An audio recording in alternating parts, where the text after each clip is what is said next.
السلام علیکم، میں مختار علی۔ آج ہم خراج عقیدت پیش کر رہے ہیں جناب شفیق غوری صاحب کو، جو مزدور رہنما تھا۔ انہوں نے مزدوروں کے لیے بہت ہی کام کیا ہے۔ آئیے سنتے ہیں۔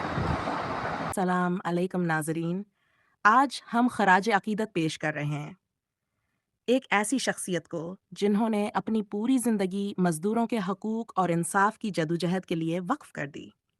معروف مزدور رہنما اور سندھ لیبر فیڈریشن کے چیئرمین محترم شفیق غوری صاحب۔ شفیق غوری صاحب آج طویل علالت کے بآساں انتقال کر گئے۔ ان کی نماز جناز حباد نماز ظہر مدینہ مسجد بلاک فیڈر لبیائریا کراچی میں ادا کی گئی۔ جنازے میں مزدور طبقے کے علاوہ مختلف تنظیموں کے نمائندگان، سماجی شخصیات اور شہریوں کی بڑی تعداد نے شرکت کی۔ مدینہ مسجد مکمل طور پر بھری ہوئی تھی۔ ہر چہرے پر غماوردہ کے آثار نمایاں تھے۔ اس موقع پر مختلف مزدور رہنماؤں اور فیڈریشنز کے نمائندوں نے مرحوم کی جدوجہد کو یاد کیا۔ ایپوا کی تقریباً پوری کور کمیٹی و سوشل پنشنرز کی بڑی تعداد بھی شریک تھی۔ مرحوم کو صحیح سن قبرستان میں سپرد خاک کیا گیا۔ مزدور تنظیموں کے رہنماؤں نے شفیق غوری صاحب کی خدمات کو زبردست خراج تحسین پیش کیا اور کہا کہ مرحوم نے ہمیشہ مزدوروں کے حقوق کے لیے عملی جدوجہد کی۔ ان کی ایک میں تو محسوس کی جائے گی۔ شرکائے جنازہ نے کہا کہ شفیق غوری صاحب کا نمال بدل کوئی نہیں۔ انہوں نے اپنی زندگی کا ہر لمحہ مزدوروں کی خدمت، انصاف اور مساوات کے لیے وقف کیا۔ آخر میں تمام شرکائے جنازہ نے مرحوم کے لیے دعائے مغفرت کی۔ رب کریم سے دعا ہے کہ وہ شفیق غوری صاحب کو جنت الفردوس میں اعلیٰ مقام عطا فرمائے اور لواحقین کو صبر جمیل عطا فرمائے۔ آمین۔ لیبر قوانین جو ہے یہ ایک ویلفیئر کے لحاظ ہے۔ یہ سوسائٹی میں ان لوگوں کو ویلفیئر پرووائڈ کرنے کا نام ہے لیبر قوانین۔ اس کو ہم جس انداز میں دیکھ رہے ہیں کہ ساتھ سزا اور جزا کا نام ہے، سزا اور جزا کا نام ہے۔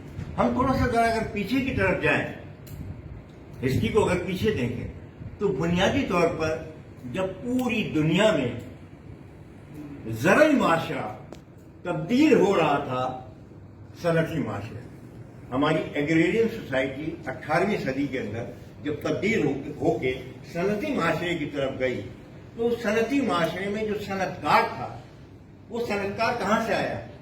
وہی جو ہمارے یہاں پر ہم کہتے ہیں جاگیردار، چودھری وغیرہ، جو زمین کی ملکیت رکھتے تھے، وہی جاگیردار اس زرعی معاشرے سے اپنے آپ کو صنعتی معاشرے کی طرف ٹرانسفارم کر گئے۔ تو جب انہوں نے وہاں صنعتیں چھوٹی چھوٹی لگانی شروع کی، ان جاگیرداروں، سرمایہ داروں، وغیرہ چودھری، ان کے خریداروں نے، تو ان کے ساتھ جو لیبر فورس آئی وہ کہیں اور سے نہیں آنی تھی۔ وہ زمین پہ جو ہل چلانے والے لوگ تھے، وہی سب ان کے ساتھ بحث صنعتی مزدور کے آئے۔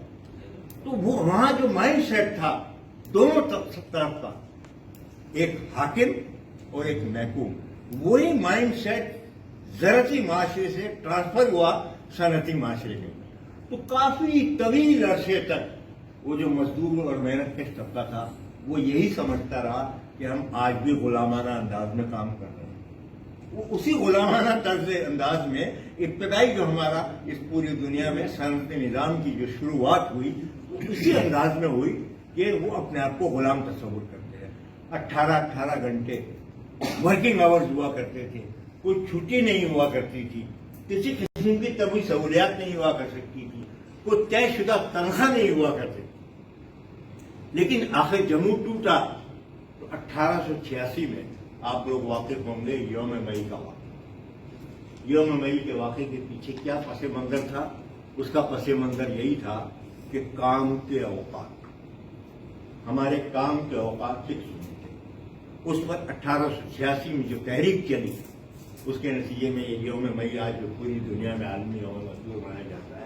تو وہ پہلی جو چیز تھی 1886 میں، وہ وہاں اجاگر ہوئی محنت کش طبقے کے درمیان کہ ہم بھی انسان ہیں، ہمارے بھی کچھ حقوق ہیں، اللہ تعالیٰ نے جو ہمیں پیدا کیا ہے وہ ان سے۔ اس کے ساتھ مختار سمور کو اجازت۔